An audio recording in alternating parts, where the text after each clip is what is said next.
বর্তমান সময়ে যারা কিনা চাচ্ছেন 22 থেকে 25,000 টাকার মধ্যে খুবই দারুণ গেমিং একটা স্মার্টফোন কিনতে, তাদের জন্য আজকের ভিডিওটা খুবই ইম্পর্টেন্ট একটা ভিডিও হতে যাচ্ছে। তো আজকের ভিডিওতে আমরা কথা বলবো Redmi Note 11T Pro এই স্মার্টফোনটি নিয়ে। ফোনটিতে ব্যবহার করা হয়েছে MediaTek Dimensity 8100 প্রসেসর, যেটি খুবই দুর্দান্ত লেভেলের গেমিং পারফরমেন্স আপনাদেরকে প্রোভাইড করবে। এছাড়াও থাকছে 64 মেগাপিক্সেলের ক্যামেরা, 5000 mAh ব্যাটারি এবং ফোনটি টোটাল স্পেসিফিকেশনগুলো আপনাদের সঙ্গে শেয়ার করবো এবং ফোনটি আপনাদের জন্য কেমন হবে সেই বিষয় নিয়ে কথা বলবো। তো চলুন আজকের ভিডিওটি শুরু করি। ভিডিওটি শুরু করার আগে আপনাদেরকে বলতে হচ্ছে, যারা কিনা এখন আমাদের চ্যানেলটি সাবস্ক্রাইব করেননি, আমাদের চ্যানেলটি সাবস্ক্রাইব করে পাশে থাকা বেল বাটনটি অল করে দিবেন এবং লাইক দিয়ে সম্পূর্ণ ভিডিওটি দেখতে থাকবেন। তো ফার্স্ট অফ অল আমরা যদি ফোনটির ডিজাইন অ্যান্ড বিল্ড কোয়ালিটি নিয়ে কথা বলি, ফোনটি কিন্তু সম্পূর্ণ প্লাস্টিক দিয়ে তৈরি করা হয়েছে এবং ফোনটির ডিজাইনটা খুবই সুন্দর রাখা হয়েছে। ফোনটিতে ব্যাক সাইডে ট্রিপল ক্যামেরা সেটআপ ব্যবহার করা হয়েছে এবং ফোনটির নিচের দিকে তাদের ব্র্যান্ডিং করা হয়েছে। ফোনটিতে আপনারা পেয়ে যাচ্ছেন IP53 dust and splash protection, যেখান থেকে ফোনটি ব্যবহার করার সময় কোনো স্ক্র্যাচের দেখা আপনারা খুব একটা পাবেন না। এবং এই স্মার্টফোনটির ওয়েটটা রাখা হয়েছে একটু বেশি, এখানে 200 গ্রামের ওয়েট রাখা হয়েছে এই স্মার্টফোনটিতে। ফোনটির ডিসপ্লে সেকশনে আপনারা পেয়ে যাচ্ছেন খুবই বড় একটি ডিসপ্লে, যেখানে থাকছে 6.6 ইঞ্চি ফুল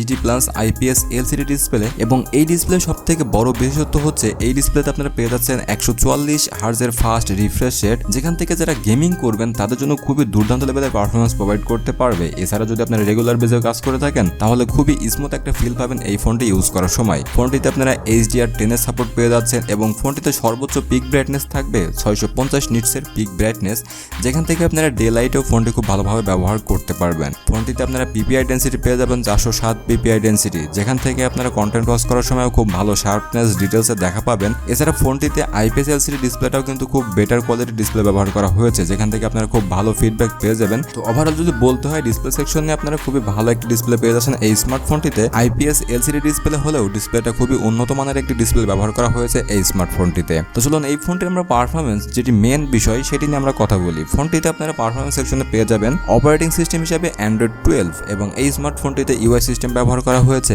MIUI 13, যেটি একটি আপডেটেড UI সিস্টেম ব্যবহার করা হয়েছে এই স্মার্টফোনটিতে। ফোনটিতে আপনারা চিপসেটের দিকে লক্ষ্য করলে এখানে পেয়ে যাবেন MediaTek Dimensity 8100 প্রসেসর, যেটি 5 ন্যানোমিটারের উপরে বেস করে তৈরি করা এবং এই প্রসেসরটির মাধ্যমে আপনারা কিন্তু গেমিংয়ে খুব বেটার পারফরমেন্স করতে পারবেন। তাছাড়া ফোনটির যে বাজেট রাখা হয়েছে 22 থেকে 25,000 টাকা, তো এই বাজেট রেঞ্জের মধ্যে আপনারা MediaTek Dimensity 8100 প্রসেসর দিয়ে কোনো ফোন এখন পর্যন্ত দেখেননি। MediaTek Dimensity 8100 এই প্রসেসরটি দিয়ে যে ফোনগুলো বিল্ড করা হয় সেই ফোনগুলো কিন্তু মোটামুটি 30,000 টাকার উপরে বাজেট রাখা হয়। তো এই স্মার্টফোনটিতে কিন্তু গেমিংয়ের জন্য এই প্রসেসরটি খুবই বেটার পারফরমেন্স করতে পারবে এবং ফোনটিতে CPU হিসেবে আপনারা পেয়ে যাবেন অক্টোকোরের একটি CPU, যেখান থেকে আপনারা সর্বোচ্চ ক্লক স্পিড পাবেন 2.85 GHz এর ক্লক স্পিড। এবং এই ফোনটির মাধ্যমে আপনারা কিন্তু অ্যাপস ওপেনিং এবং ক্লোজিংয়ের সময়টা খুবই ফাস্ট পাবেন এবং খুব স্মুথলি কাজ করতে পারবেন। তাছাড়া যারা কিনা চাচ্ছেন গেমিংয়ের পাশাপাশি একটু ভিডিও এডিটিং করবেন, তারা কিন্তু এই ফোনটিতে খুব হাই কোয়ালিটির ভিডিও এডিটিংগুলো করতে পারবেন। ফোনটিতে জিবি হিসেবে আপনারা পেয়ে যাবেন Mali G610 MC6 এবং এই জিবিউটির মাধ্যমে আপনারা কিন্তু খুবই হাই কোয়ালিটির গ্রাফিক্স পেয়ে যাবেন। গেমিংয়ের ক্ষেত্রেও কিন্তু আপনারা ভালো গ্রাফিক্স এই স্মার্টফোনটি দিয়ে পেয়ে যাবেন। ফোনটি দিয়ে আপনারা free fire, PUBG, call of duty, অ্যাসপারলাইন এই গেমগুলো কিন্তু খুবই স্মুথলি প্লে করতে পারবেন। তাছাড়া হাই গ্রাফিক্সের গেমগুলো আপনারা খুব ভালোভাবে প্লে করতে পারবেন এই স্মার্টফোনটিতে। তো এক কথায় বলা যায় বাজেট রেঞ্জ অনুযায়ী এই স্মার্টফোনটি আপনাদেরকে গেমিংয়ে খুব ভালো একটি ফিডব্যাক প্রদান করবে।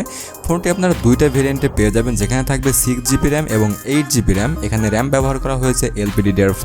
ফোনটিতে স্টোরেজ পেয়ে যাবেন দুইটা ভেরিয়েন্টে 128GB এবং 256GB। ফোনটিতে আপনারা এক্সটার্নাল ভাবে কোনো মেমোরি কার্ড ব্যবহার করতে পারবেন না, তবে স্টোরেজ টাইপটা এখানে ব্যবহার করা হয়েছে UFS 3.1, যেখান থেকেও স্টোরেজ স্পিডটা আপনারা অনেক ভালো পেয়ে যাবেন এই স্মার্টফোনটির ক্ষেত্রে। তো এরপর যদি আমরা ফোনটির ক্যামেরার দিকে লক্ষ্য করি, এখানেও কিন্তু বেশ ভালো পারফরমেন্স করতে পেরেছে Redmi Note 11T Pro এই স্মার্টফোনটি। ফোনটিতে আপনারা ব্যাক ক্যামেরা হিসেবে পেয়ে যাচ্ছেন ট্রিপল ক্যামেরা সেটআপ, যেখানে মেন ক্যামেরা রাখা হয়েছে 64 মেগাপিক্সেলের একটি মেন ক্যামেরা সেন্সর, 8 মেগাপিক্সেলের একটি আলট্রা ওয়াইড সেন্সর, 2 মেগাপিক্সেলের একটি ম্যাক্রো সেন্সর। তো তিনটা ক্যামেরার কম্বিনেশনে আপনারা খুব ভালো একটি পারফরমেন্স পেয়ে যাবেন এই স্মার্টফোনটিতে। ফোনটি দিয়ে তোলা ছবিগুলো কিন্তু আপনারা খুব ভালো শার্পনেস ডিটেলসের সঙ্গে পেয়ে যাবেন।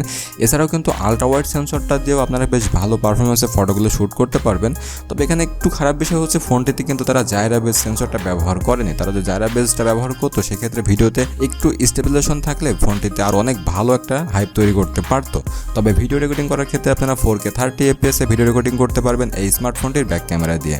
ফোনটি সেলফি ক্যামেরাতে পেয়ে যাবেন 16 মেগাপিক্সেলের একটি সেলফি ক্যামেরা, যেখান থেকে খুব ভালো পারফরমেন্স করতে পারবেন। শার্পনেস ডিটেল সহ ফোকাসটাও খুব ভালোভাবে করতে পেরেছে এই সেন্সরটির মাধ্যমে। ফোনটি দিয়ে আপনারা আপনারা 1080p 30fps ভিডিও রেকর্ডিং করতে পারবেন সেলফি ক্যামেরা দিয়ে। তো ফোনটির অডিও সেকশনে আপনারা পেয়ে যাচ্ছেন স্টুডিও স্পিকার, যেখান থেকে খুব ভালো একটি ফিডব্যাক পেয়ে যাবেন। তাছাড়া কিন্তু 3.5mm হেডফোন জ্যাকটাও এই ফোনটির সঙ্গে থাকছে। ফোনটিতে কানেক্টিভিটি দিকে লক্ষ্য করলে আপনারা সবগুলো ফিচারই পেয়ে যাচ্ছেন, শুধুমাত্র রেডিও সেন্সরটা থাকবে না এই স্মার্টফোনটিতে। ফোনটিতে আপনারা সেন্সর হিসেবে পেয়ে যাবেন সাইড মাউন্টেড ফিঙ্গারপ্রিন্ট সেন্সর, অ্যাক্সিলোমোটর, প্রক্সিমেটলি, জাইরা, কম্পাস এবং কালার স্পেকট্রাম। তো এই স্মার্টফোনটিতে আপনারা প্রয়োজনীয় সবগুলো সেন্সরে ব্যবহার করা হয়েছে, সবগুলো সেন্সরে আপনারা পেয়ে যাচ্ছেন এই স্মার্টফোনটিতে।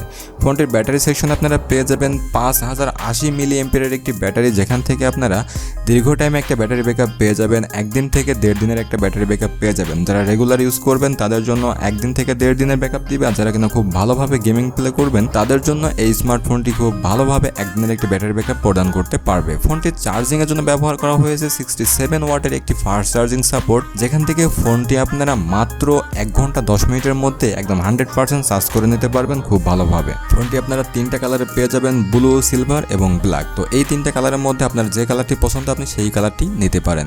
তো এখন কথা বলা যাক ফোনটি কাদের জন্য সবথেকে বেটার হবে। তো যারা কিনা চাচ্ছেন খুবই হাই কোয়ালিটির গেম প্লে করবেন তাদের জন্য ফোনটি খুবই বেটার হবে। আপনারা সব ধরনের গেমগুলোই খুব ভালো পারফরমেন্সে এই স্মার্টফোনটি দিয়ে প্লে করতে পারবেন। এছাড়াও ডিসপ্লেটাও থাকছে ভালো এবং 144 হার্টজের রিফ্রেশ রেট থাকায় যেখান থেকে আপনারা খুবই হাই কোয়ালিটির গেমিং পারফরমেন্সটাও পেয়ে যাবেন। তাছাড়া ক্যামেরাতেও ভালো পারফরমেন্স করতে পেরেছে এই স্মার্টফোন। তো কথা হচ্ছে ফোনটি কবে নাগাদ লঞ্চ হতে পারে। ফোনটি 31 তারিখে গ্লোবালি লঞ্চ হয়ে যাবে এবং দেন এরপরে বাংলাদেশেও আস্তে আস্তে লঞ্চ হয়ে যাবে এই স্মার্টফোনটি। ফোনটির প্রাইস রেঞ্জটা আমরা অ্যাকচুয়ালভাবে জানতে পারিনি, তবে এই স্মার্টফোনটির প্রাইস রেঞ্জটা হতে পারে 22 থেকে 25,000 টাকার মধ্যে। তো বন্ধুরা, এই ছিল আমাদের আজকের ভিডিওটি আপনাদের কাছে কেমন লেগেছে অবশ্যই কমেন্ট করে জানাবেন এবং এই ফোনটি নিয়ে আপনাদের কি মতামত সেটিও আমাদেরকে অবশ্যই জানিয়ে দিবেন। তো ভালো থাকুন, সুস্থ থাকুন, দেখা হবে নেক্সট কোনো ভিডিওতে।